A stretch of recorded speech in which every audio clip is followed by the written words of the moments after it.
Semana promete bastante volatilidade. Temos eventos extremamente importantes que podem mexer com o mercado de criptomoedas. Vou estar falando disso nesse vídeo, vou estar atualizando a análise gráfica do Bitcoin que dá sinais de alta. Também vou estar atualizando a análise dos eventos macroeconômicos. Nessa semana vamos ter muitos. Também vou estar atualizando a análise de sentimento do Bitcoin, a análise dos gráficos das principais criptomoedas, comentar sobre a minha dica de sexta-feira que chegou a subir 200% em relação ao preço que eu alertei na sexta-feira. Vou falar disso, mas antes de continuar, pessoal, primeiramente não deixem de se inscrever aqui no canal Criptográfico no YouTube, ativar o sininho para receber as notificações, deixar o like para dar aquela força, deixar seus comentários aí embaixo, seguir o nosso canal no Telegram, porque lá as novidades chegam em primeira mão, o link vai estar embaixo, fixado no topo dos comentários. Então, se você ainda não segue o nosso canal no Telegram, siga para ficar informado. E, pessoal, se puderem dar aquela força, compartilhar esse vídeo aqui em outros canais, em outras redes sociais que vocês participem, no X, no Telegram, em grupos, no Facebook, grupos no Discord, onde seja permitido compartilhar links ou conteúdos, por favor, você me ajuda muito compartilhando meu vídeo com pessoas que se interessam pelo tema das criptomoedas, beleza? Bem, pessoal, então vamos aí falar da situação do Bitcoin, comentar sobre o que está acontecendo hoje. E aí, Tainan? Bitcoin vai ou não vai? Bitcoin nos últimos dias ele praticamente parou nessa região aqui do 104, né? Às vezes ele vai lá no 101, às vezes ele vai lá no 107, mas ele não tem feito muitas coisas nos últimos dias, tá?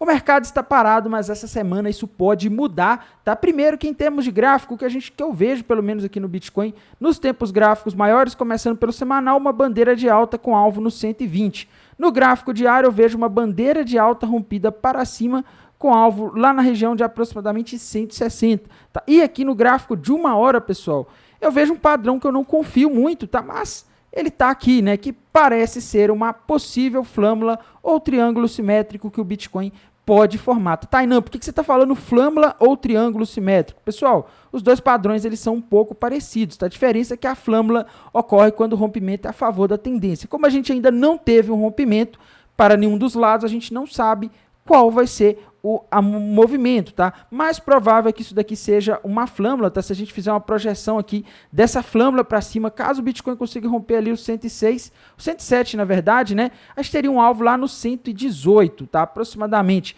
Já se a gente tiver aqui um rompimento para baixo, né? Que considerando os dois cenários triângulo, tá, pessoal?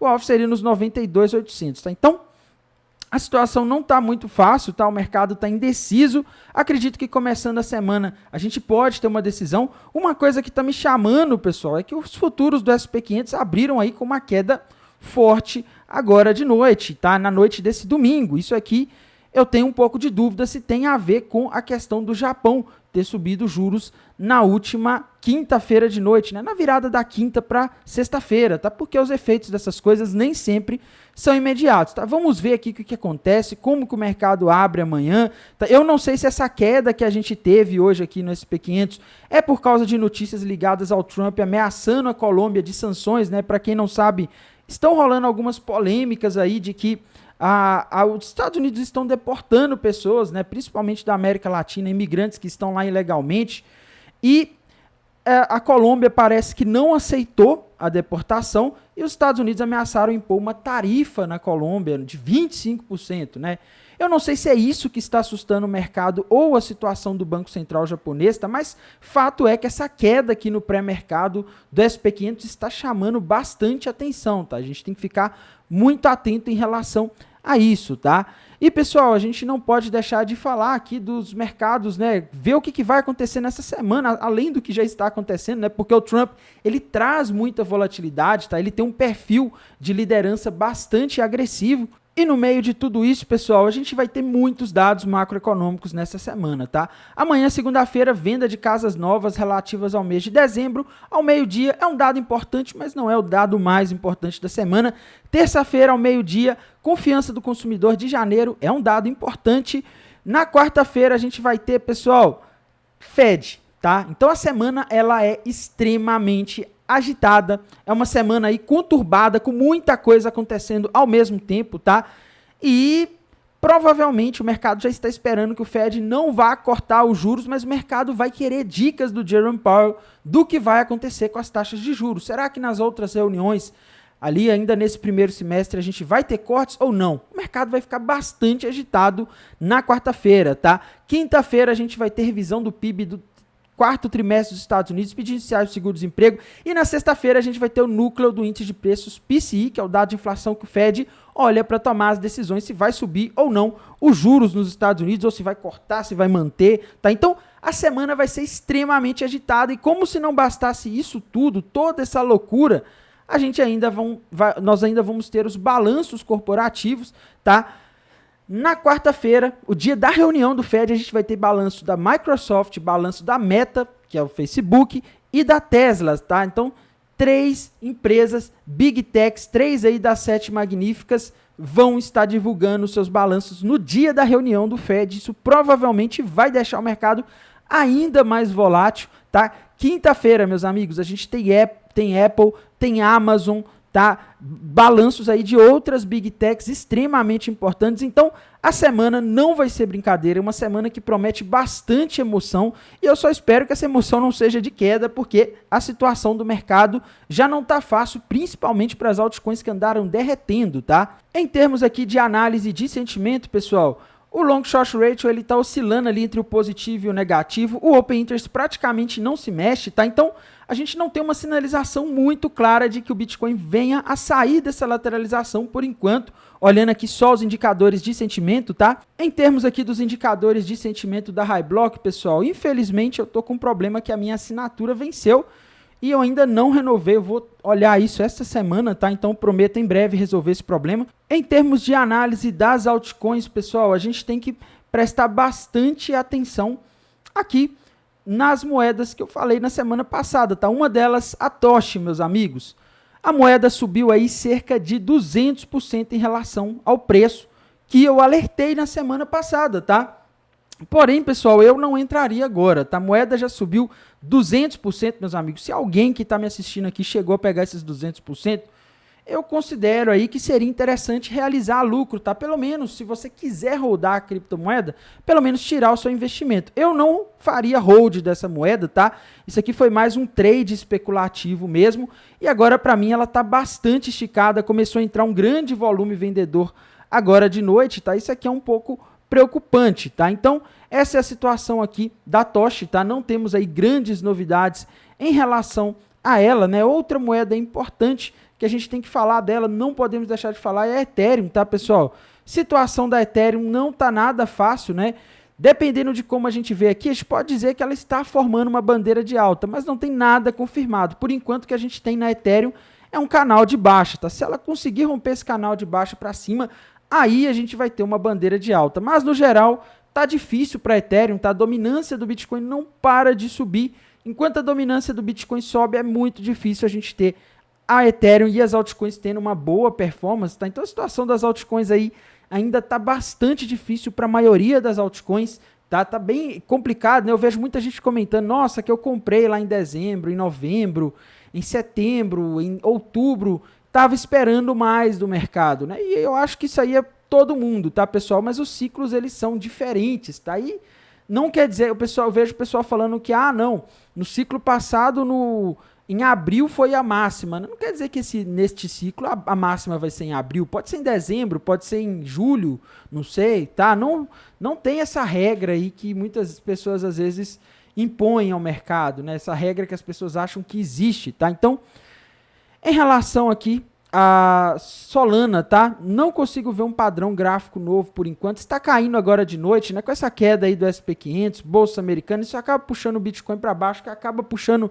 também as altcoins, tá? Então a situação tá bastante difícil aqui para o mercado de criptomoedas, tá? A Solana sem padrões gráficos, BNB também aí sem um padrão gráfico bem definido, tá? BNB virou uma stablecoin na região dos 700, 600 dólares, né? XRP, pessoal, tempos gráficos maiores com uma bandeira de alta com alvo nos 5 dólares, mas ela tem um grande desafio no caminho, que é os 3 dólares, e por enquanto não tem padrões gráficos novos aqui para XRP, tá? Ela está andando de lado aqui nessa região dos 3 dólares e não pode romper para baixo. Se romper, a coisa começa a ficar um pouco complexa, tá? Outra moeda aí que a gente não pode deixar de comentar, pessoal, Dogecoin, tá? Cuidado, porque a Dogecoin parece estar formando uma bandeira de alta, que é um padrão que normalmente indica a continuação da tendência de queda, tá? Se a gente for para o gráfico dela aqui, tá dando a impressão que ela tá formando, tá? E se ela for buscar o alvo dessa bandeira de baixa aqui, né, uma bandeira de queda, o alvo seria lá na região dos 20 centavos de dólares, tá? Então, cuidado aí, porque se a Dogecoin cair muito, a coisa fica difícil. Tá, Tron, tá andando de lado nessa região dos 25 centavos. Tom, pessoal, infelizmente aí tá caindo, tá? Ela rompeu para baixo ali um ombro, cabeça a ombro com alvo nos 4,96 e tá indo buscar esse alvo. Avax, pessoal, por enquanto subiu nesse final de semana, né? Formou um topinho triplo aqui, já bateu o alvo praticamente, tá? O alvo ali na região dos 36, ela já chegou bastante perto e por enquanto ela está conseguindo se manter acima dos 35, tá? Mas não temos aí um padrão muito bem definido por enquanto, vamos precisar de sinais de força, tá? Ave, pessoal, tava ali rompendo a bandeira de alta para cima, mas já está começando a fraquejar. É aquela história, né? Bitcoin cai, ele puxa as altcoins, quando as altcoins caem, fica difícil aí para o resto do mercado, tá? Então, a gente vai ter que ter muita atenção, pessoal, porque o mercado começar a semana com uma queda dessa no SP500, com gap, tá estranho isso daqui, tá? A gente tem que lembrar que as bolsas americanas já estão muito caras e que qualquer coisa aqui pode ser motivo para o mercado realizar lucro, tá? Então a gente está andando aqui numa corda bamba, tá? Investir no mercado de criptomoedas nesse momento não é fácil. Pendle, né? Parece estar rompendo um ombro, cabeça, ombro com alvo lá nos 2,30, infelizmente, tá? NIR, tá? NIR tem que tomar bastante cuidado, pessoal, porque ela pode acabar formando aqui um triângulo descendente no gráfico de uma hora, tá? Se a gente olhar aqui, a gente vê que a NIR tá fazendo topos mais baixos, né? Isso aqui é um sinal de fraqueza, tá? Ainda não rompeu, teria que romper os 4,50 para isso acontecer. Agora ela está numa região de suporte, que é a região ali próximo dos 5, né? Região dos 4,80, mas no geral os gráficos aqui não estão legais, tá? SUI, pessoal, rompeu para baixo ali aquela tendência de alta que ela tinha nos últimos tempos, né? Agora a gente não tem aí uma sinalização muito clara para fazer projeções de preço, mas o que a gente vê é que ela perdeu aqui a tendência de alta, tá? Então a situação das altcoins no geral tá bastante complicada, não tá legal, tá? Eu tenho que falar com vocês, pessoal. Infelizmente, a gente ainda não teve aí uma sinalização de que o dinheiro vai começar a sair do Bitcoin e ir para as altcoins, como aconteceu nos outros ciclos. Não estou dizendo que não vai acontecer, só estou dizendo que, olhando os gráficos aqui, tá muito feio, tá? Outra moeda importante aí que o pessoal tem me pedido bastante para falar, né? ENA, tá? Vamos aqui para o gráfico da ENA contra o dólar, né? Para ver como que tá a situação. Tá, gráfico da ENA rompendo um topo duplo com alvo lá na região de aproximadamente 56 centavos, tá? Então, não tá muito legal isso daqui. Outra moeda aí que o pessoal sempre me pede para falar, né? A HBAR, né? Uma moeda aí bastante importante, tá? Parece estar rompendo ali uma flâmula para cima com alvo lá na região dos 91 centavos. Mas vai depender muito mais do que vai acontecer com as altcoins do que do gráfico da HBAR em si, tá? Porque se a gente continuar nessa situação onde a gente tem as criptomoedas, as altcoins derretendo, como está nos últimos dias, bolsas americanas abrindo a semana mal, isso aí, pessoal, infelizmente acaba atrapalhando a situação de qualquer altcoin, por melhor que a análise gráfica dela esteja, tá? Eu já ia esquecendo de falar da Cardano, pessoal. Cardano tá parada aí nessa região próxima de $1, tá? Mas não tá muito legal também. Quando a gente olha os tempos gráficos menores, a impressão que dá é que ela está fazendo aí um triângulozinho descendente, tá? Então, gráficos aqui no geral estão péssimos para as altcoins, tá? Se a Cardano romper isso aqui para baixo, ela vai ter um alvo ali na região de aproximadamente, vamos ver aqui, na região de aproximadamente 87 centavos, tá? Então, no geral, gráficos péssimos aí para a maioria das altcoins. Tomem cuidado nesse começo de semana. Irei mantendo vocês atualizados aqui pelo canal do YouTube, lá pelo canal do Telegram. Desejo a todos uma excelente noite e bons negócios. Até mais. Tchau.